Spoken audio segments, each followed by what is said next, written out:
I was treated like I didn't matter because of my golden sister, but my wedding day was the perfect payback. I've spent my entire life being sidelined because of my older sister, the golden child of the family. It was obvious to anyone paying attention, she could do no wrong in our parents' eyes, and I was the one constantly being doubted, blamed, and brushed aside. If she pointed a finger at me, they didn't question it, I'd be punished immediately. But if I caught her red-handed doing something wrong, even with undeniable proof, they'd let it slide or come up with a reason to punish me too. Every birthday, my cake had to be her favorite. My parents always acted surprised, claiming they didn't know I didn't like that flavor, even though I had told them countless times.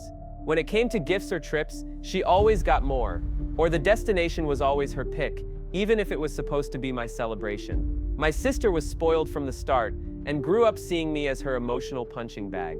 In the early years, she mostly ignored me, but once we hit our teenage years, things escalated. I noticed she didn't have friends anymore, and her attitude only got worse.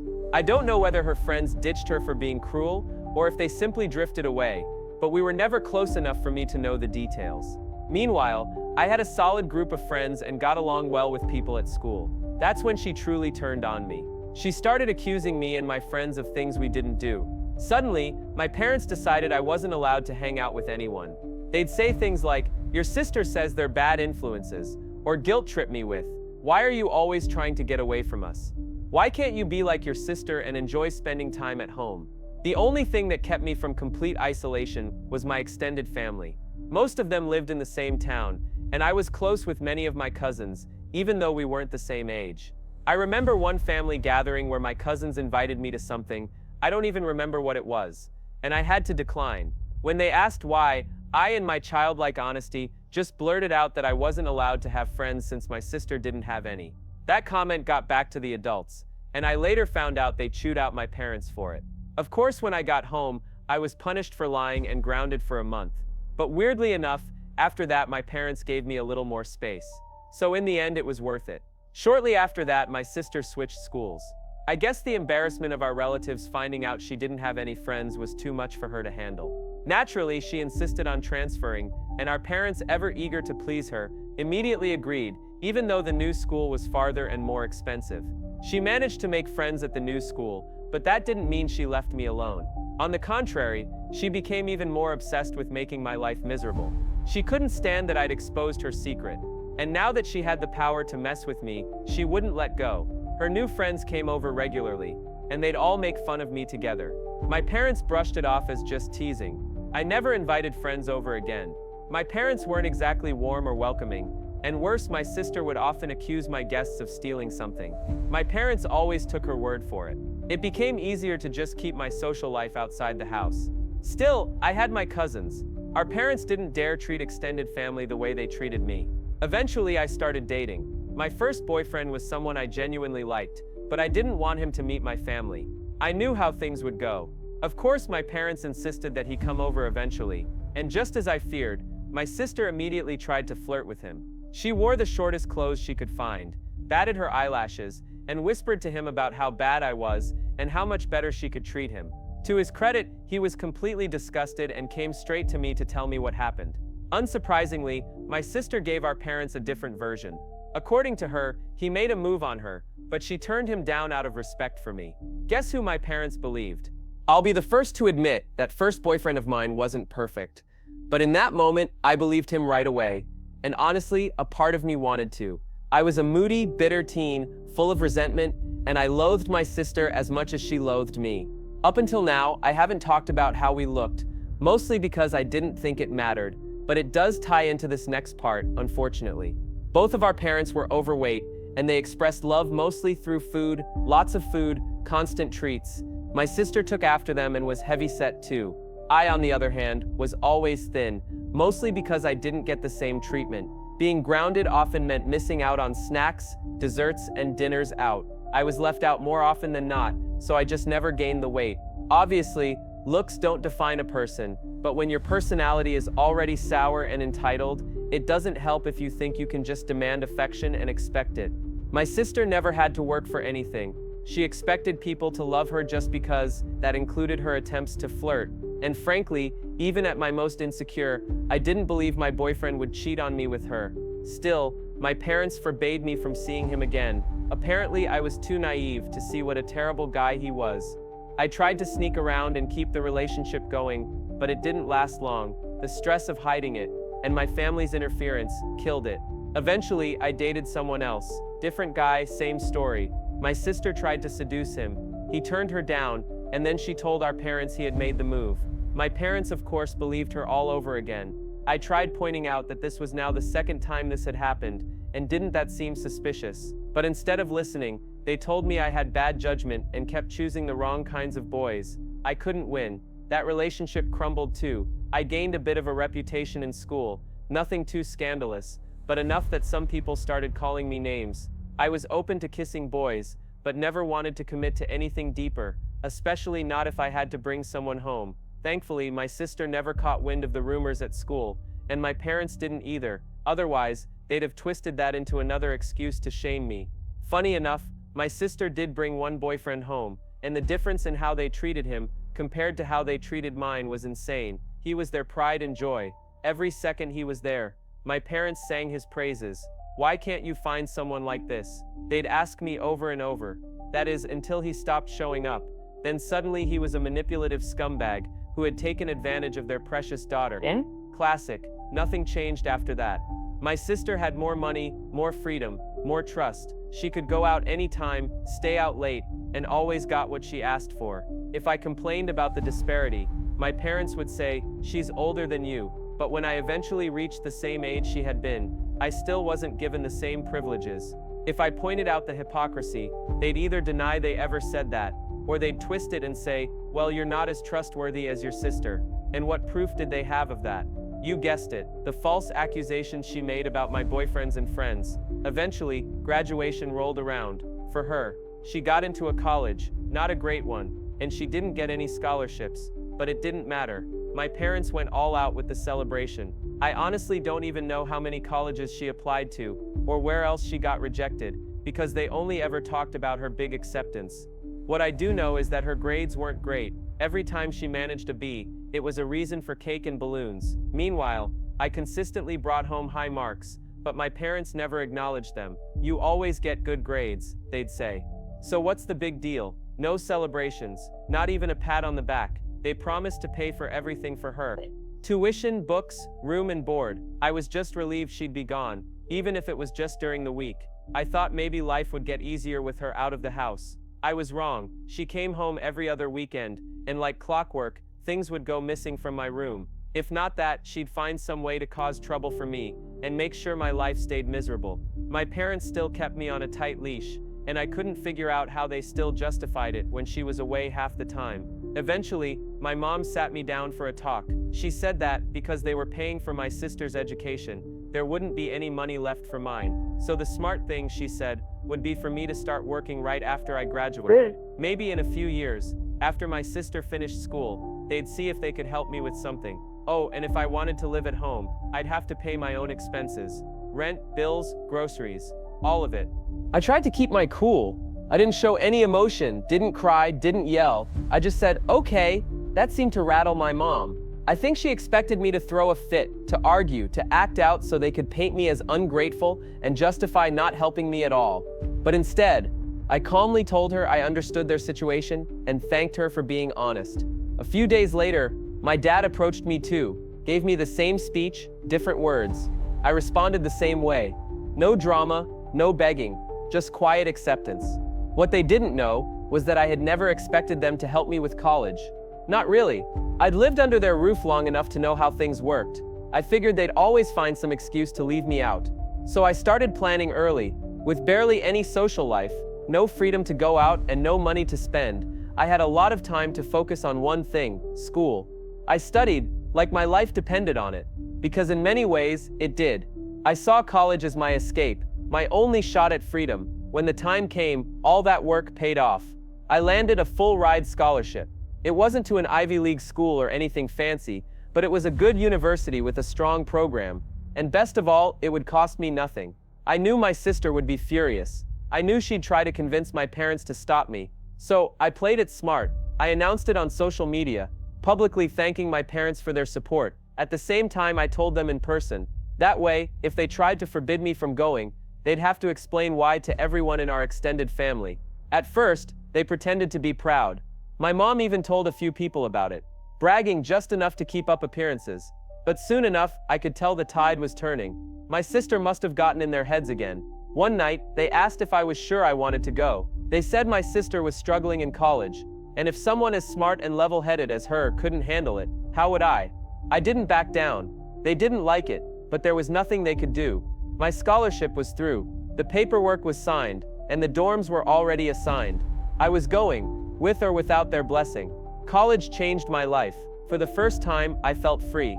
I felt happy. I still kept in touch with my parents, visited for holidays now and then, but since they never paid a cent toward my education or living expenses, I had the perfect excuse to decline visits. Sorry, can't afford the trip. No guilt, no strings. During that time, I kept my relationships private. I didn't introduce any boyfriends to my family.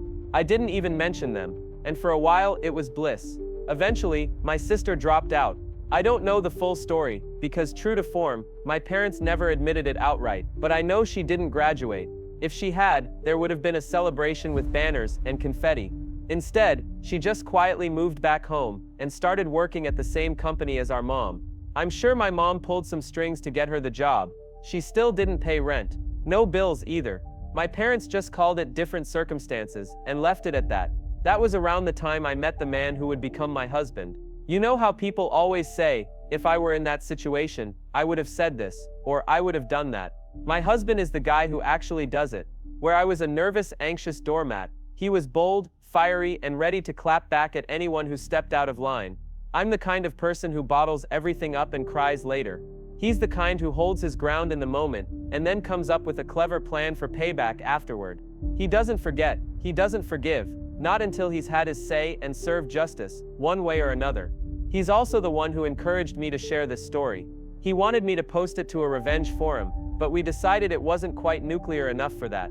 Still, what we did to my parents and my sister, it felt pretty satisfying. When we talked about getting married, we decided we didn't care much about the ceremony. What we wanted was a dream honeymoon, a long trip through Europe, so that's where we planned to spend our money.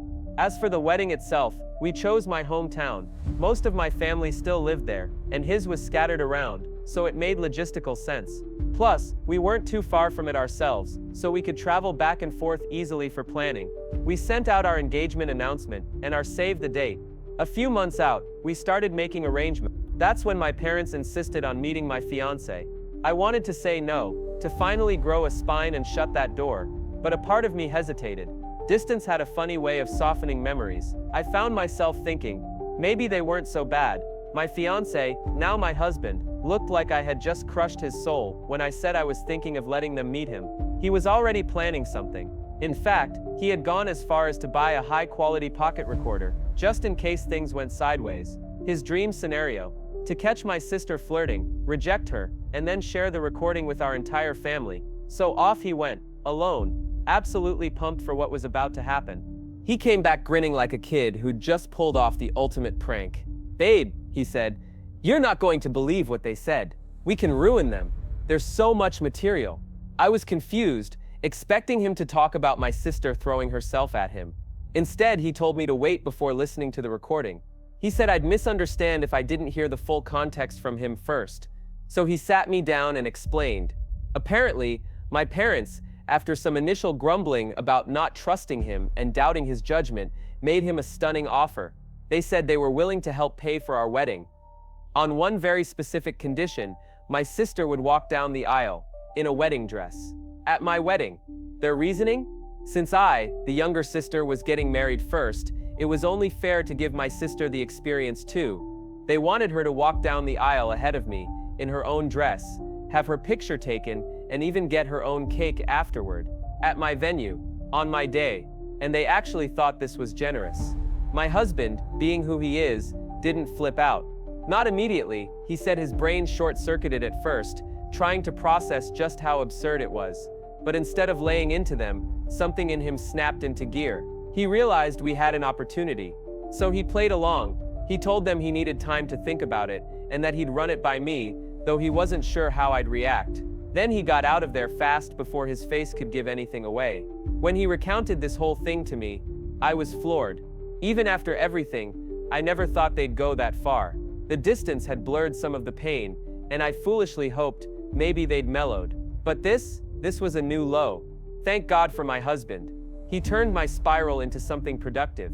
We spent that entire night laughing, plotting, and throwing out wild ideas for revenge. Some were way over the top, stuff that could have landed us in serious trouble. But eventually, we called in his more level-headed brother to help us narrow it down. After brainstorming, we landed on a plan that was simple, clean, and deliciously cruel. Pretend to agree. Let them think they were getting exactly what they wanted. Then, when the moment came, we'd have security at the door, and my sister would never make it inside. But that wasn't all. My husband took things to another level. Every move from this point on was his idea, and every part of it was cleared with me first. He went back to my parents and told them he'd thought it through. He said I wouldn't like it, but he didn't think I'd make a scene if it just happened. I hated conflict after all. Maybe I'd be too overwhelmed to react, and even if I got upset, I wouldn't explode in front of a crowd. But he added, there was a chance I might still lash out. It was our wedding day, after all. So he proposed a compromise. If they helped pay for things, I'd be even more pressured to stay quiet. The more invested they were, the more I'd feel I couldn't make a fuss. He played on every lie they believed about me, that I was controlling, over-emotional, unreasonable, and used it to convince them I'd go along with it if surprised. Apparently, they bought it. My sister was thrilled, literally skipping like a child when they agreed. To seal the deal, my husband told them we had to keep the entire thing off text. I was, according to him, paranoid and always snooping through his phone. If I saw any mention of the plan, I'd ruin it. So, all wedding talk regarding the aisle plan had to be in person.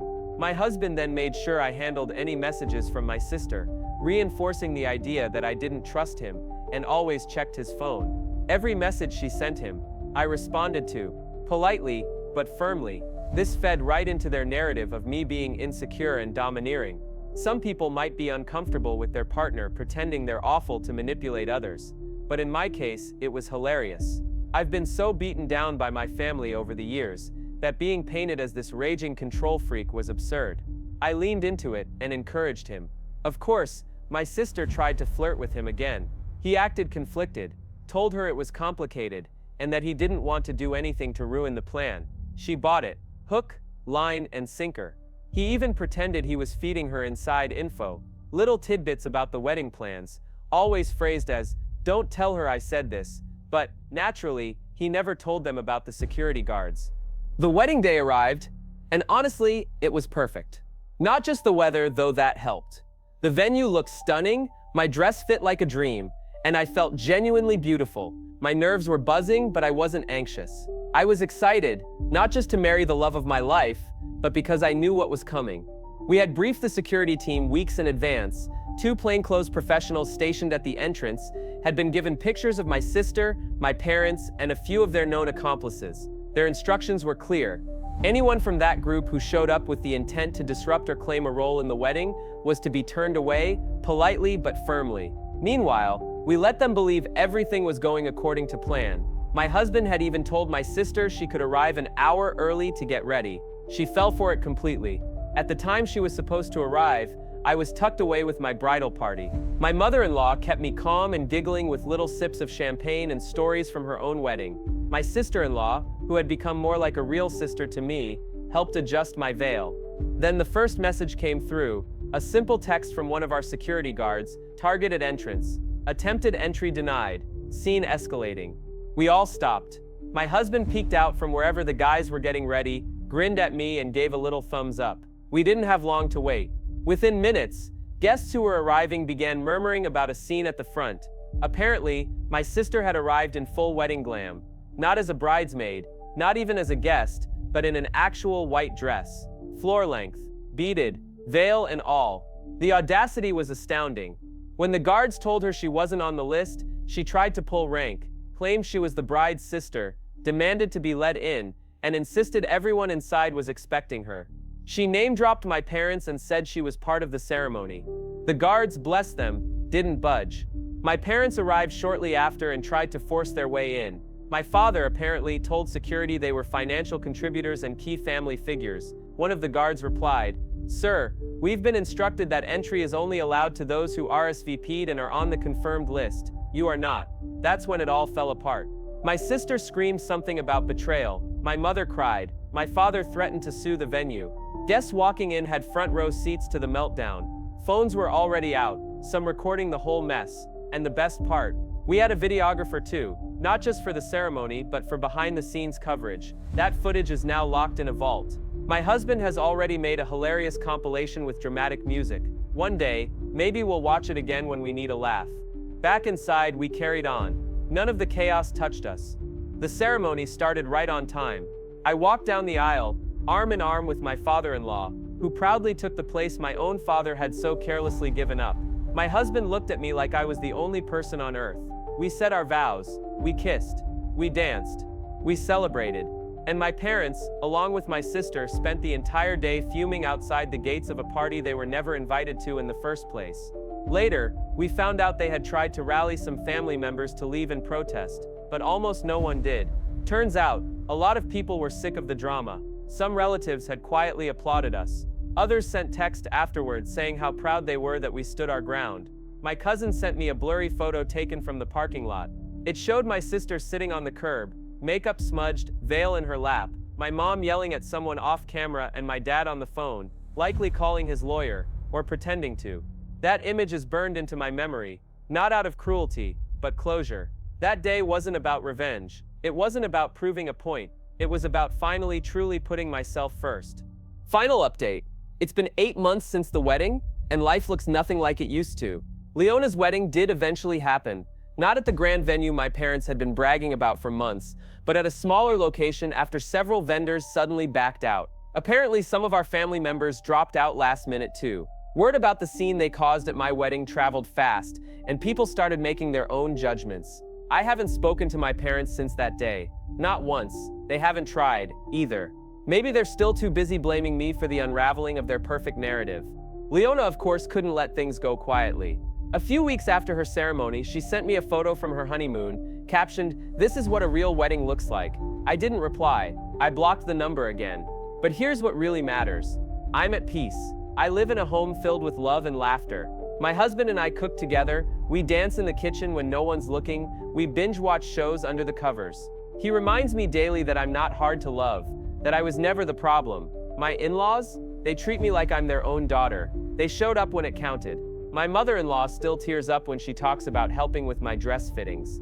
She told me recently, "You were never the second choice, Rachel. You just needed the right people to see you." And she's right. I've stopped chasing people who only see me as a shadow behind someone shinier. I no longer force smiles at holidays or pretend their silence doesn't hurt. I've grieved what I never had, the unconditional love of a mother, the steady pride of a father, the bond of a sister who wasn't a rival. But I've gained something better. I've gained freedom. Freedom from comparison. Freedom from guilt. Freedom from being molded into someone I was never meant to be. Every now and then, someone from the family reaches out, an aunt, a cousin, to say you were right, or we're sorry we didn't see it before. And that's enough. I don't need them to pick sides or fight battles on my behalf. I just need to know I'm not crazy, that my experience was real, and that speaking up mattered. For anyone out there dealing with a family that only loves the version of you that fits their image, please hear this. You don't owe anyone your silence. You don't have to keep swallowing pain just to keep the peace. Your voice matters. Your happiness matters. And sometimes the family you build will show you more love than the one you were born into ever could. Thank you for reading my story.